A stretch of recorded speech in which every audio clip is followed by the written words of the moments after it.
12-Sided Stories is for mature audiences and often deals with topics that may be difficult for some listeners. Discretion is advised.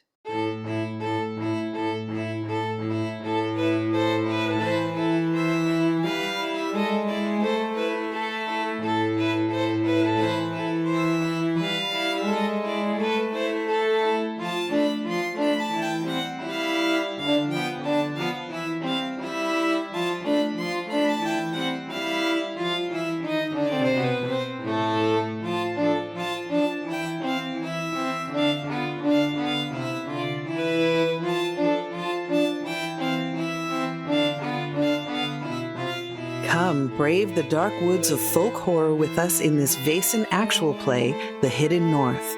Remember, 12-Sided Stories are always story-heavy, rules-light, and full of fright.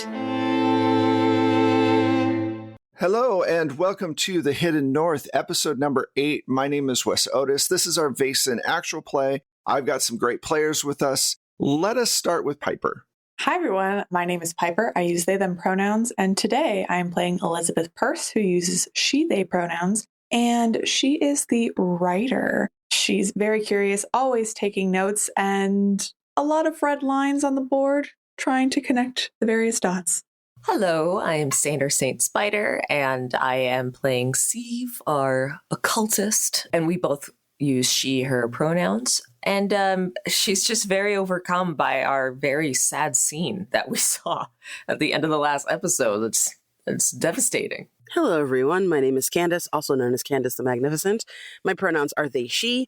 I am playing Hildegard Brunson, our resident doctor. They are, right now, a keeper of secrets. They're trying to figure this out with everyone without getting in the way, and they are trying to not be super suspicious of Sister Lucy. Her pronouns are also they, she. Hey, I'm Michelle, and I am playing Greta, your local academic, and she's just trying to book her way through this, figure it all out. And both of us, our pronouns are she, her. My brain just stopped for a moment there. It's okay. Enjoying the show?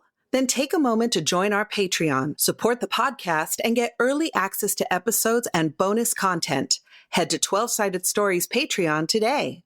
This is a great place for a recap, but instead of going through a really detailed recap on everything that happened, I'm going to talk about some of the bigger moments, and then I'm going to talk about clues that you already have, kind of go over some of the stuff so that we're kind of all on the same page. That way you can make decisions, because I believe at the end of the last episode, you had decided to go to the police station to check things out there. In the last episode, you gained access to a tower that has been badly damaged. Now, why this was happening, Hildegard had taken a bullet for the team, went off with Lucy and had a long conversation, and had learned that Sister Efka, this nun that had lived 100 years prior, had a rumor going around that she had become pregnant, she had the sight, and that she went off to a cabin to have the baby. But that was the only information that Lucy really had. And she said, yeah, that was the rumor, but there's no proof.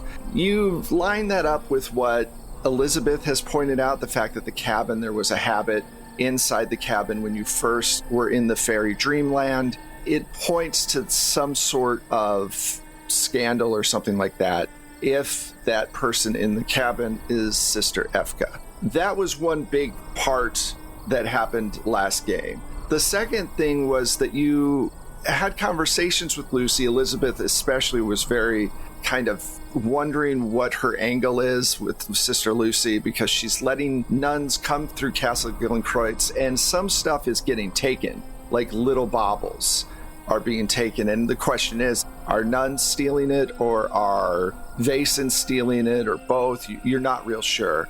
But she doesn't seem to think that there's any big deal with all this, even though her mother superior, that is not a Vason, doesn't want any of them at the castle at all. You talked with Algot a little bit about it. He didn't really seem to know much.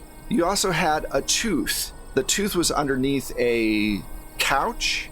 It was freshly knocked out of someone's mouth. It looked like it was taken out by a tooth fairy, which you looked into, and they're often used as weapons. They collect usually baby teeth, but You checked it against all your teeth, and the closest match was Elizabeth.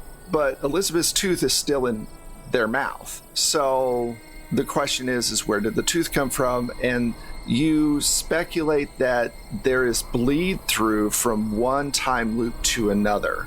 So things are happening from the other 2 time loops that you all died in that are showing up in this one. And so that's really confusing. It's like, okay, what's reality here and what happened back then? Like I mentioned before, you all went up into this large tower that had been decimated. It's like a club hit the top of it and knocked it off. Basically exactly what happened.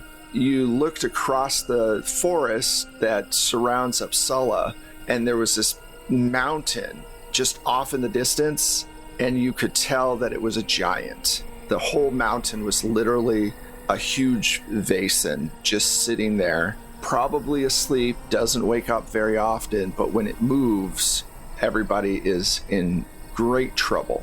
And for some reason, something called it over to the castle, and it did damage. And it could have taken out the entire city, but for some reason it did not. You also have been talking a lot about the trolls. There was a troll whittling that was watching Lucy by the church when she first realized she had the sight.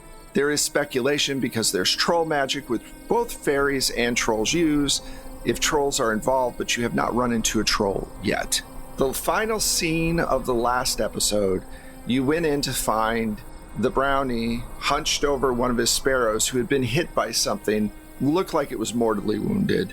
The brownie was distraught, and that's where we ended the last episode. One other thing that happened the night before you went up to the tower was all of you fell asleep into a really deep sleep, and for some reason Hildegard was the only one that had kind of an out-of-body experience where they were floating above the bed and saw these fairies. There were 4 of them. 2 of them on each side of her head, whispering into her head, saying things that might invoke emotion and tears. And then 2 fairies with almost like butterfly wings and these hummingbird faces and these tubular little tongues that were coming out and drinking the tears of Hildegard.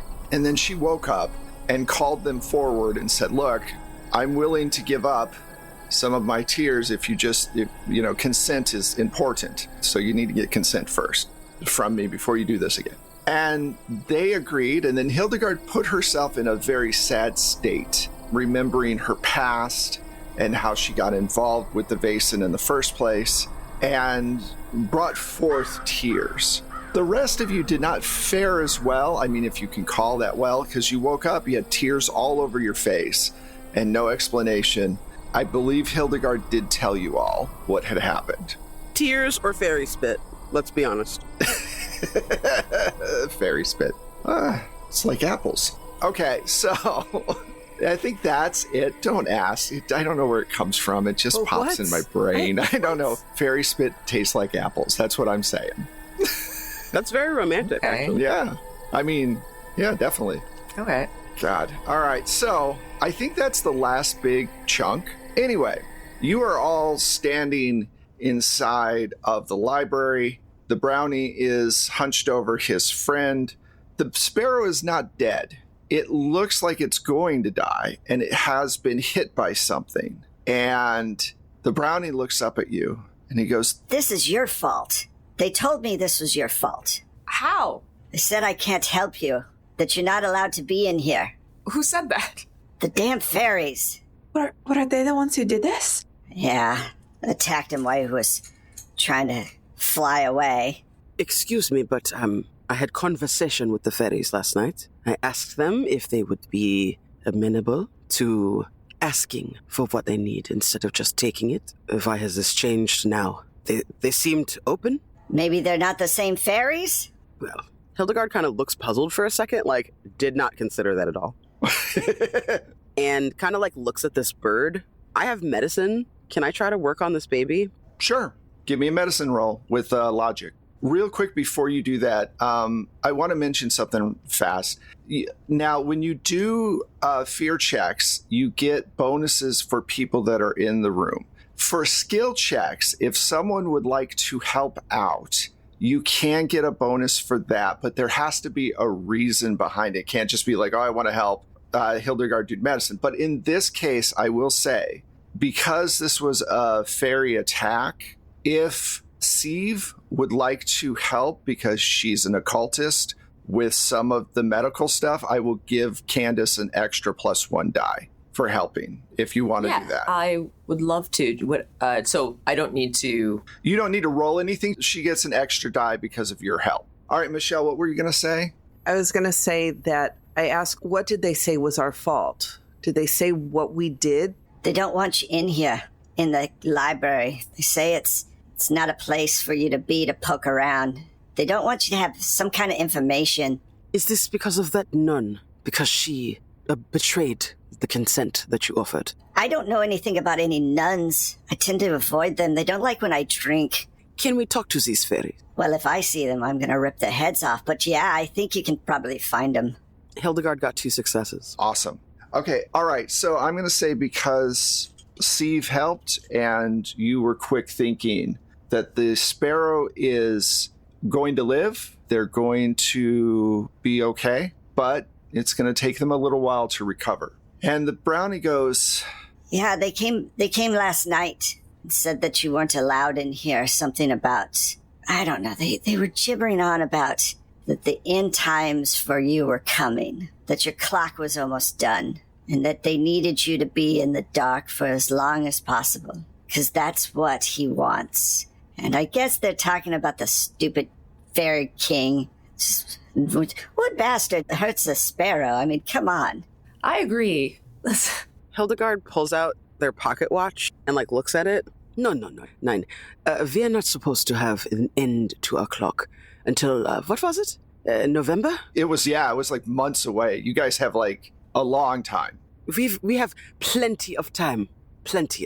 So, excuse me 1 minute. And I think she makes her way over. Is there a window in this library? Yeah, there's 2 really large windows at the end of the library. So I think Hildegard goes all the way over there so that the brownie doesn't have to overhear this conversation. And Hildegard says, "Hello, fairies, I know you are here. I am Hildegard Bronson. I am not your enemy. I would very much like to talk to you. I have spoken to your hummingbird friends last night. We were able to broker a deal to coexist peacefully together. So please, if you can, make yourself known. I would like to talk and nothing more." All right. Get some dice. Steve is looking at this what the hell are you doing?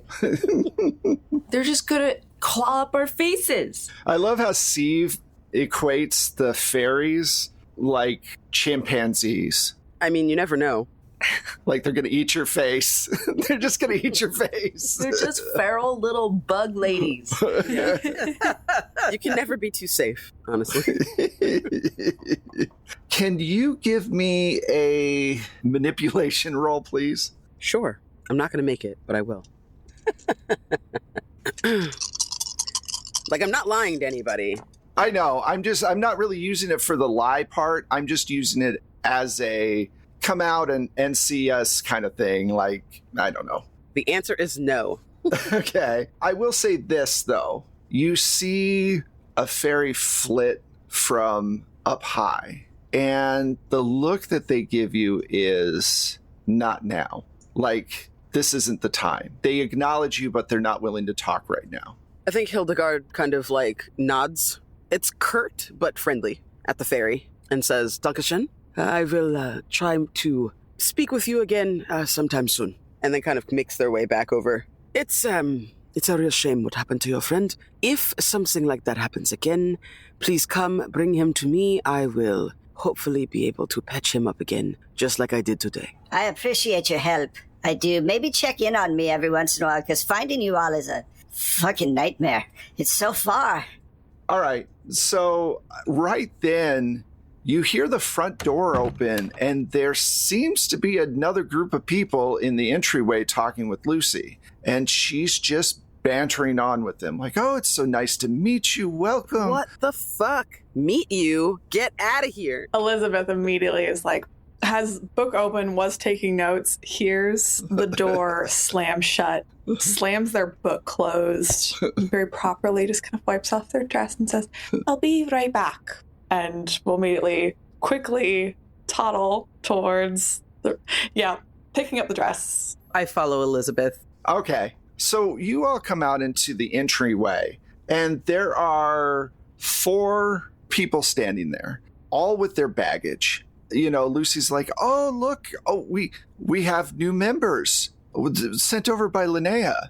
And they're standing there with all this luggage. And there's 4 of them. The first one is a young man, probably 18 years old. He's got a head full of just really big ringlet curls on his head, red hair, pale with blue eyes, and lots of freckles. And he is tall. He's about 6'2", but he's gangly. He hasn't filled in at all. He's a child. He looks like a kid, but just really tall. The next is a very large, tall woman. She has a sack over her shoulder, and she looks like she might have been a cook at some point or something like that, some kind of labor-intensive job that she had. And then the next person is an older man. He's wearing a golfing cap. He probably is in his 60s, you're thinking? And the final one is a young girl. She's got light brown skin, brown eyes, and this really beautiful black hair that's straight and kind of goes down to her shoulders. They all kind of look at you and go, oh, hi. And Lucy goes, this is Elizabeth and this is Greta. I haven't gotten everyone's names. And the tall boy with the curly hair, he says, well, I'm Eric Redton. I am from Copenhagen. And the larger woman says, I am Invika. I'm from Russia. And the older man says, I'm Colin. I'm from Ireland. And the younger woman with the long black hair says, I am Amy. I'm from the United States. We got messages to come here and help study. I guess they're called Vason here. And all of them nod their head. And Lucy goes, well, we should get you rooms. Do you guys want to say anything before she whisks them up the stairs? Hello? Oh, so you're there now? I thought just Greta and... Did everybody file out? I eventually followed down. Okay, I was that's on the fine. other end of the hallway. So yeah, I think I'm just arriving there, just staring at these people, like from the stairs. Like, Steve, do you want to do the same thing? Or are you all just together? Before I left, I just wanted to ask the brownie his name so we can... He says his name's Ralkin Tavor. So Ralkin and then Tavor, Tevor is his last name. We'll be seeing you. Thank you for your help. I pretty much was following behind Hildegard then. Yeah, that's fine. We can all be there. I just needed to know who's all in the room. So the 4 of you are standing across from the other 4, kind of looking at each other. Hildegard's just come in and sees like Elizabeth kind of standing toward everyone and just says hello and like eyes them. If I can make a roll to see if I notice anything fucking weird about these people, because this seems... You can all make observation rolls. Go right ahead. Excellent. You guys are so suspicious. Jeez. Yeah. I wonder why. Well, it's our lives on the line Yep, here. we have to be with you in the GM chair. And literally. Kill a group 2 times before they even start playing and you get all itchy. Hildegard thinks they look suspicious, but she doesn't know why. 2 successes for Elizabeth. 1 success for Greta. And 1 success for Steve. Thank God. Okay, cool. That's basically the way the game has been going. Hildegard is confused and everybody else kind of notices something. So here are some things that you notice. Eric, the boy, is beyond being young and everything. He also is very attractive. Even being so young and so skinny and everything else, he is very, very attractive man. He doesn't seem to have a lot of clothes with him. He's got like a little sack of stuff. Idvika, the Russian woman, she has scars on her arms, on her neck. She's got 1 scar on her cheek. She's obviously been in some brawls. She is a wide woman, not overweight or anything, just kind of reminds you of Hildegard, that kind of frame. She seems imposing, but there's also a sense of softness in her eyes, kindness in her eyes. Colin has a cane. His right foot is shorter than his left foot. If Hildegard had made their roll, she would have noticed that this was probably some kind of war injury, that this guy's probably a soldier. You also notice he has something in his bag that is moving around. The cover of the bag is not completely closed, and the cover keeps popping up just a little bit. Finally, Amy, she has on like a dress and is really well covered. You do notice that she has rosary that is in her pocket. And so that sticks out just because anytime you guys see rosaries now, it's like a big, like, hey, here's a rosary. All right, so those are the things that you notice about these people. Do you want to say anything to them before Lucy goes up? Elizabeth will nod to the 4 that have just entered and say, "It's nice to meet you all. I think we will look forward to maybe getting to know each other over dinner later on, and maybe finding out. I know something that we've all discussed a little bit is, I guess, our first time encountering Vaesen, but I see you've got quite a few things and quite a few moving things there." And points over to Colin's bag. Oh, you're talking about, this is my bird, and he pulls out a raven that's ginormous, that's like the size of the bag, and he puts it on his shoulder, and he goes, "This is Frank." "Hello, Frank." Do I recognize it as a night raven, or is it just... It's a regular big-ass raven. You know, it's frightening enough not even being Vaesen. It's just a raven. Lets out this big squawk. He'll be in my room, I promise. I found him when he was very young, and he's lived with me for a long time. You might want to keep him close to quarters, because there are lots and lots of Vaesen in here who would not take kindly to a strange bird. And honestly, I just patched up a wing today of someone's bird. So just make sure I can do what I can, but I am not an animal doctor. I understand. I'll keep him in my room. He's really domesticated at this. I've raised him since he was a little bird, so he'll be fine.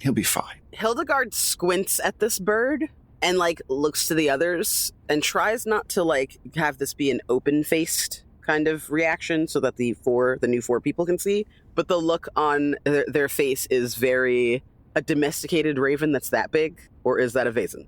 I recognize that Hildegard's giving the look, and I would just kind of acknowledge to them, I see what you're seeing.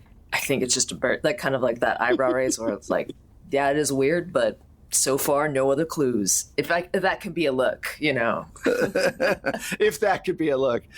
I feel like if you know, you know. Can this be a look? It was the best of times. It was the worst of times. How much of a novel can we put into my look? I was about to say, yes. All right. So Lucy takes them all upstairs. You are by yourselves downstairs, about to leave to go to the police station. Are you all ready to do that, or does this new gaggle of people keep you in the castle? Elizabeth will look to the others and say, I think probably finding out things later on about these new folks would be good.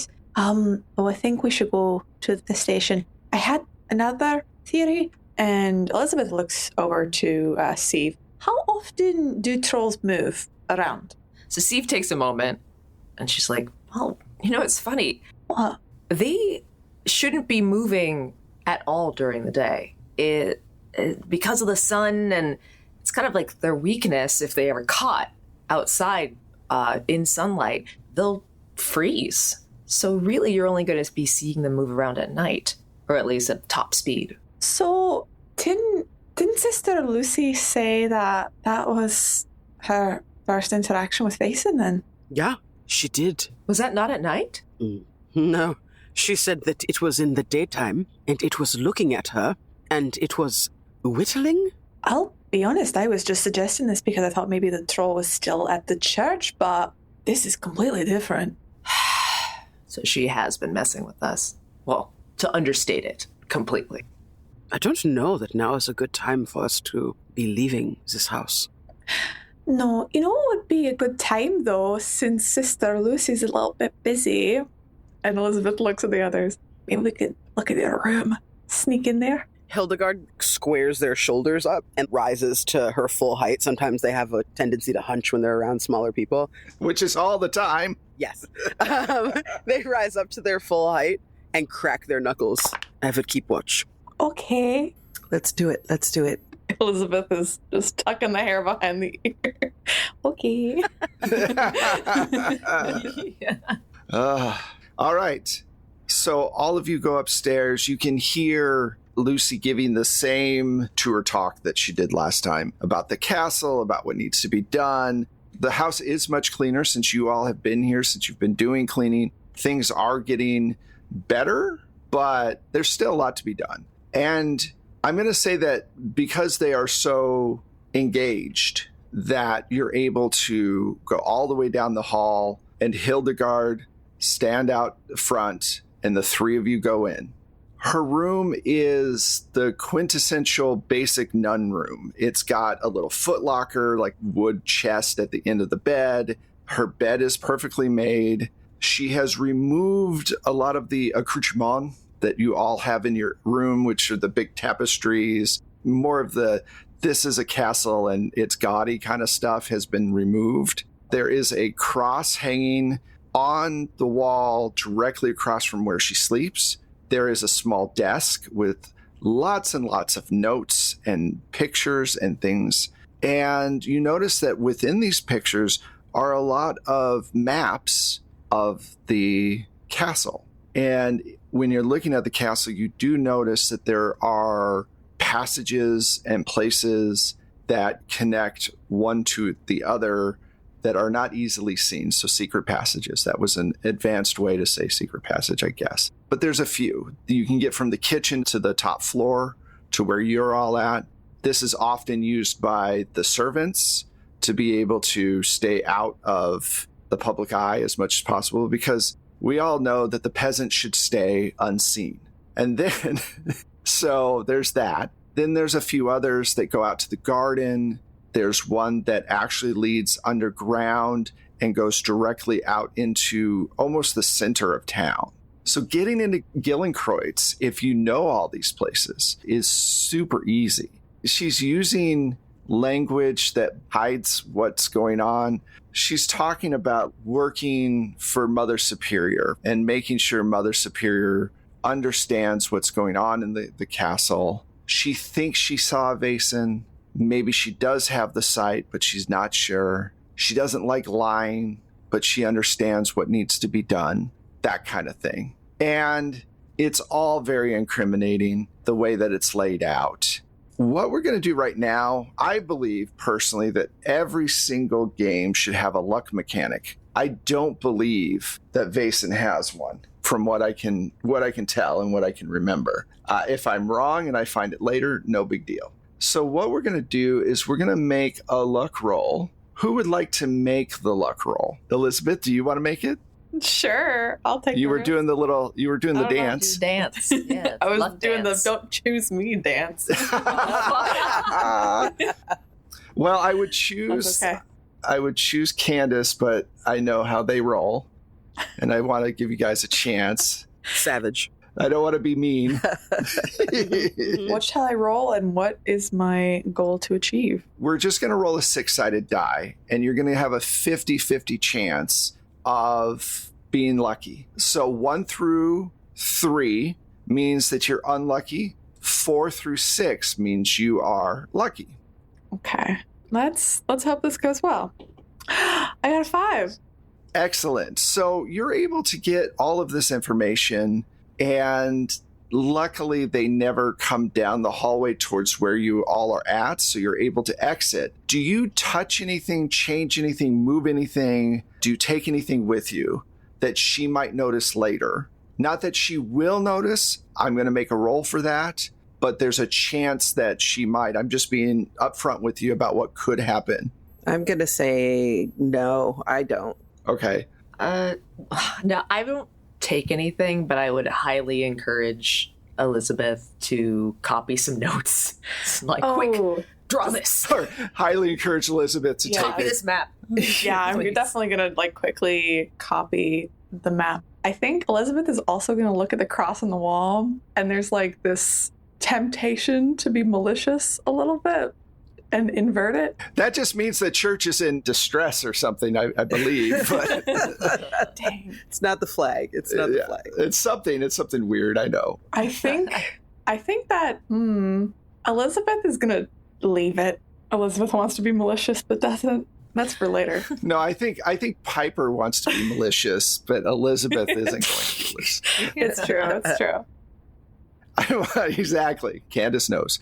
So for copying, what I'd like you to do is give me a learning roll real quick just to see how well you copy stuff down. And Michelle, you're the academic. If you want to help them out, you can, and they'll get a bonus to their roll. I will help them out. All right. I'm a nice GM. I'm telling you where your bonuses are. Thank you. Do I get an extra die then? Yes. Okay. Oh, I got a success. Excellent. You get down the basic information you feel is pertinent to the situation. So you now know everywhere that you can kind of go in and out of the castle, how to get up to certain areas without being seen. The one thing that does pop into your mind is, does Algot know about this stuff? Because he hasn't been with the castle for that long. So you don't know if Algot knows where these things are or not. And whether you tell him, that's up to you. So far, he seems more shattered than anything else, like just kind of figuring out why he's having these nightmares. You all exit the room quickly and make your way back downstairs without being seen because you made your luck roll. Now, what would you like to do? Is the tour group, anywhere near us? They're upstairs still, getting into their rooms, and Lucy's telling them about the castle and the society and what's going to be expected of them, and yada yada, yakety schmackety, that kind of thing. I am very suspicious of anyone extra beautiful, and so this is. You are too sexy, sir. Yeah, it's like why would that be noticeable? Because it's very interesting. So I mean, it is the 1800s. Most people don't have all their teeth. Be healthy. Yeah, he's just healthy. Could just be healthy, vaguely symmetrical. Okay, yeah, I don't know. That's sticking out. We got to burn that witch, man. Obviously, a witch. I'm like, what is he, a vampire? Or why? You're real cute and vaguely symmetrical. We gotta stake you now. Anyway, I'm sorry. Thank you, Saint. That was wonderful.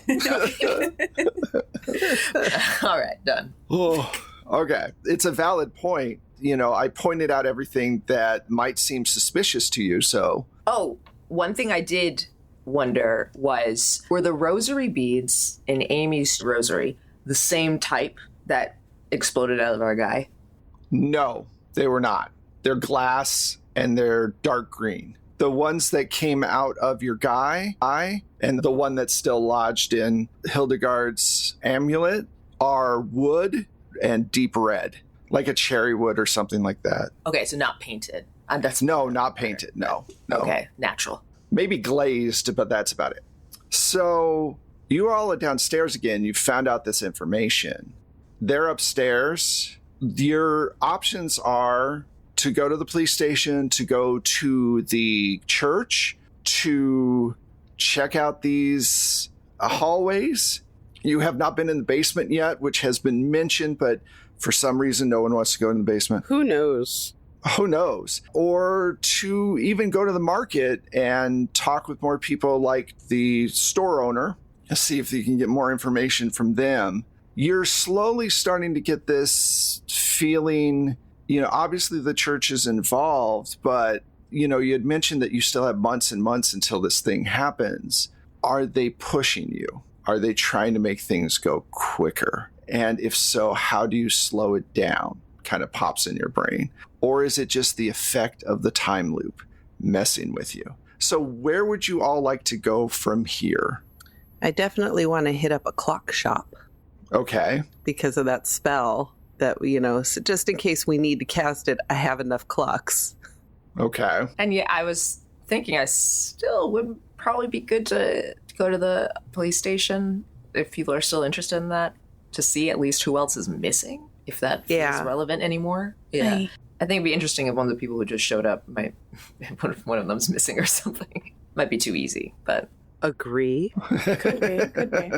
Something's wrong with them, we know. Elizabeth wants to eventually start, I think just a general thing that they want to do is start making friends with some of the local folks here, specifically people who are like masons or any sort of builders or anything like that. Elizabeth mentions and says, definitely think going to the police station would be a good idea. I also think especially some of those secret passages that are leading inside the castle from outside, maybe we should close them. Might be a good idea. Yeah, make sure they're secure from the outside, but that we could use it for a quick escape if we need to. It's a good idea. Okay. I'll say that you're able to do that relatively easily. We don't need to go through anything with that because you know where they are. So you secure those and then you head out into the city. Can I ask that we secure them in a way that, as Michelle said, we can get out if we need to, but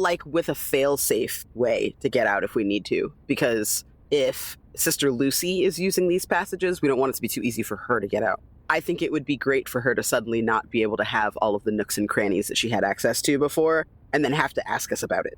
I think it's very wrong to take away anyone's English muffin, but okay, I'll let it happen. Well, I'll give her an English muffin, all right. All right, so...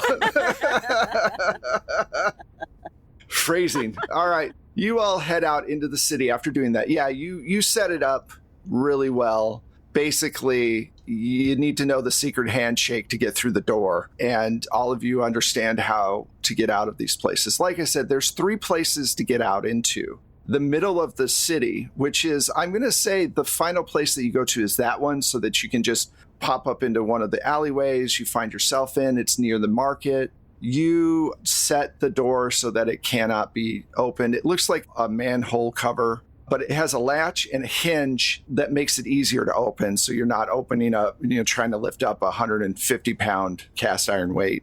And it's a long tunnel with these little lanterns that go down. They're not lit at this point. So that tells you either someone took the time to put them all out, or this tunnel hasn't been used in a while. Others have lights in them. The one that goes out to the garden has lights in them. And then there was a third one that goes from the kitchen to upstairs, which is the servants' one. Looks like that one's been used relatively often. Okay, so there's 2 exits out and then the third one that goes up. You're not messing with the kitchen one, right? I don't think so, because what if Algot needs to use it? Right. Okay. All right, I'm just wanting to make sure. So to clarify, there's 2 ways out, one to the garden, one to the city. And then the third one is actually inside the castle where you can kind of get around to the rooms and stuff. There was no mention of any that gets into the main rooms, but it does pop in your brain that that's kind of weird. Like there might be more of these places that you'll need to search to find. Those are the ones that Lucy knew about, or at least that she wrote down. Okay? All right, so all of you are in this alleyway. You're next to the market. People are walking around and talking and just having a normal day in Uppsala, buying stuff. You make it to the police station, and there is this wall of names. There's you count probably about 30 names of people and ages. Most of them are really young, like 1 year, 2 year at most. And then there's a second list with about 15 women's names on there. Their ages are all about the age of between 20s and early 30s, but most of them are in their early 20s. So the first thing that pops in your mind is fairy wet nurse kind of situation.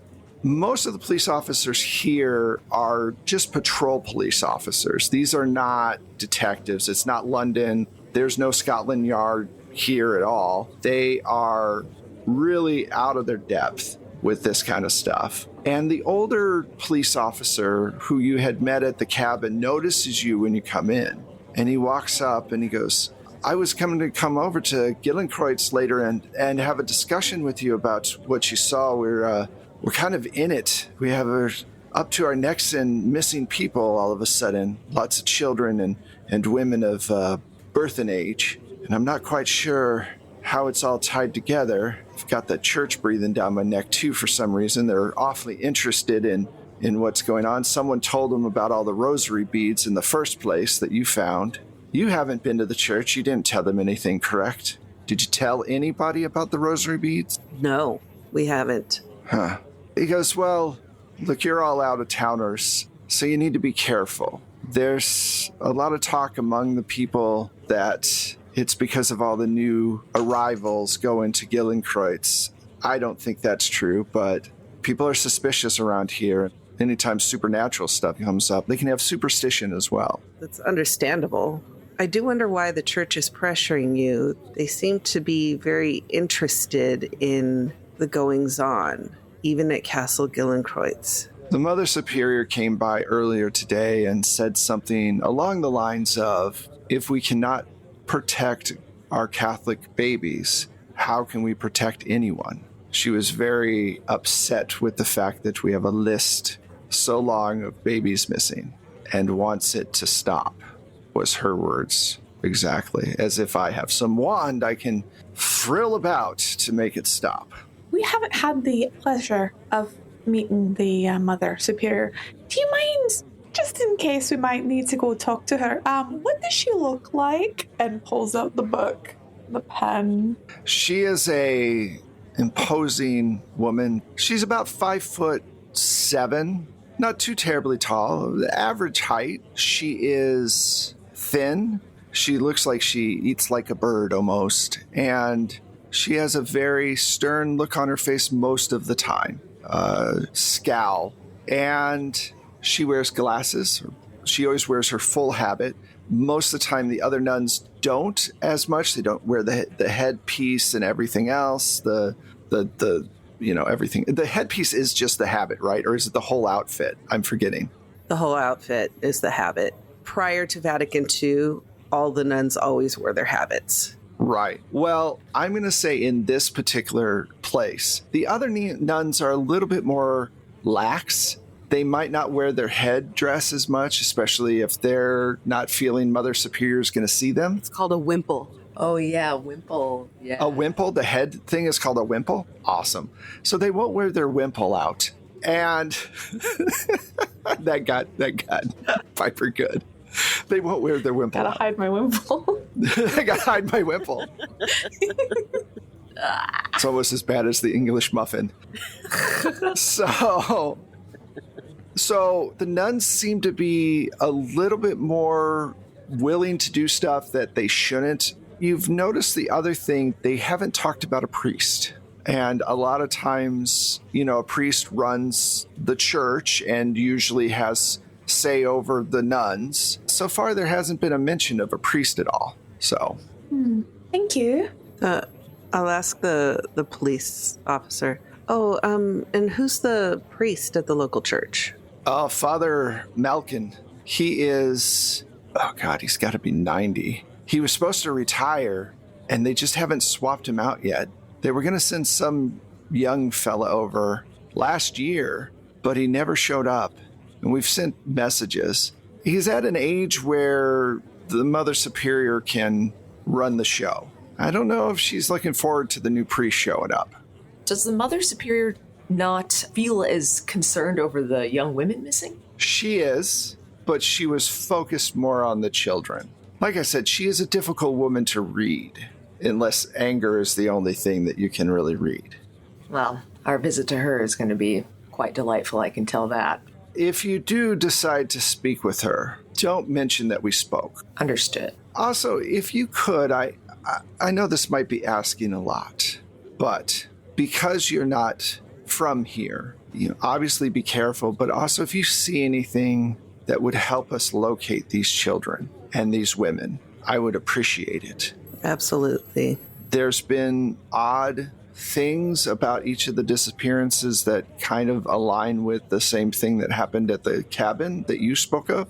Not necessarily as bad. We did find one of the husbands. It was grisly. He was nailed to the wall 3 feet off the ground by his throat with a huge iron spike. It was keeping him up by his chin, and he was probably alive until he bled out, but he couldn't get the spike out of his neck. That's horrible. Yes, it is. Hildegard gets a little glint in their eyes and a tiny smile and says, if you ever have any kind of grisly or uncommon things like this happen again and you need a medical professional to take a look, please call upon me at Gillenkreuz. I am a doctor, after all. Oh, I don't know if you mentioned that to me before. That is helpful. I might call upon you. Definitely. Yeah, danke. I'm happy to help. Any other questions before you head out? Hildegard whispers to Elizabeth, I'm a psycho. What? this policeman, I'm eccentric, Wes. There's a difference. That's because you have money. Let's just be real. That's true. That's true. Anyway, go ahead. Hildegard whispers to Elizabeth, this policeman, he said they were sending a young man to take over the church. And considering that one of our new initiates had rosary beads, I kind of wonder, could the handsome young man be one of them? Do you have a sketch we could show? Steve is hearing this, and even though she's not being spoken to, and she says, well, the rosary beads belong to the young lady with the dark hair. Yes, I'm afraid that each of those people has a not-so-good reason to be at Gillenkreuz, and I'm just worried that we're going to find out the hard way. Maybe we could get ahead of it. Aye. Well, ideally. If we ask the right questions. Steve actually turns back to the policeman, but still eyeing Hildegard. Do you happen to have that body here? Where do you store them? Oh, we have a morgue that's downstairs for convenience sake. They have a doctor that does house calls and stuff, but they don't have like a really big facility, like a huge hospital and corpse removal and stuff. This is still before the time of like, we're going to do an autopsy or whatever else. This city's too small for all that. So in London, you'd see it, but not here. And would they even have like refrigeration? Oh God, no. Or something no. like that? Okay, no, just if it's cold, it stays. If it's not, okay. Yeah. That's why they put it in the basement, because it's colder down there, but it's going to smell bad. Well, I don't know. Steve was just putting it out there if Hildegard wanted to do a little. Yeah, Hildegard already has like a fancy salve or paste that they're like rubbing all over the inside of their nose and like on their upper lip. And like between their hands, like they're doing like a deep huff, like a deep inhale. I just imagine this almost commercial-like thing where you're like throwing your head around and doing this like sun behind you. That's exactly what it's like, except she's a giant brick of a femme, and her hair is like up in like a weird, kinky, curly, messy bun situation. So there's just little springies everywhere. It still works. Still works. I think she nods to see if. Thank you, I was looking for a reason. And then looks over at Elizabeth again. Perhaps you can do a quick sketch of the young man and see if he recognizes him at all. I will try, but I'm more of a writer than an artist. I'll maybe I can give a written description too, because I don't know if the picture will do young man justice. I'll try though. Hildegard's eyebrows raise when you say do him justice.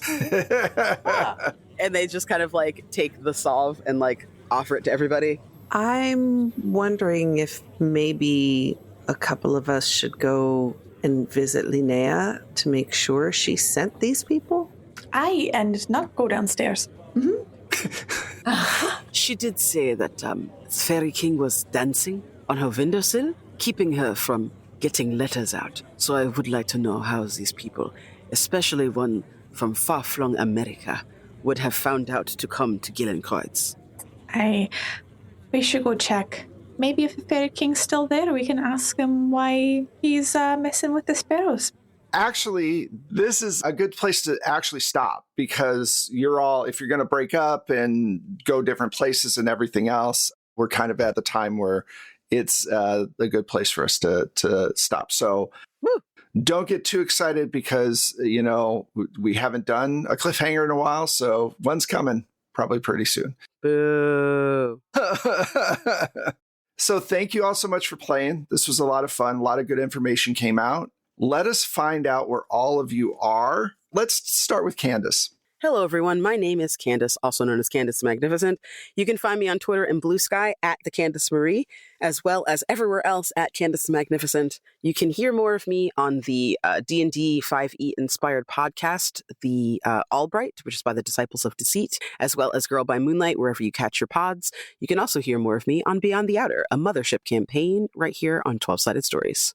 Hello, I'm Saint or Saint Spider, and you can find me technically on Twitter as X, whatever, at Saint Spider TV. That's SaintSpider TV. But more consistently, you can find me in the catalog of 12-Sided Stories and doing some amazing previous shows. Thank you.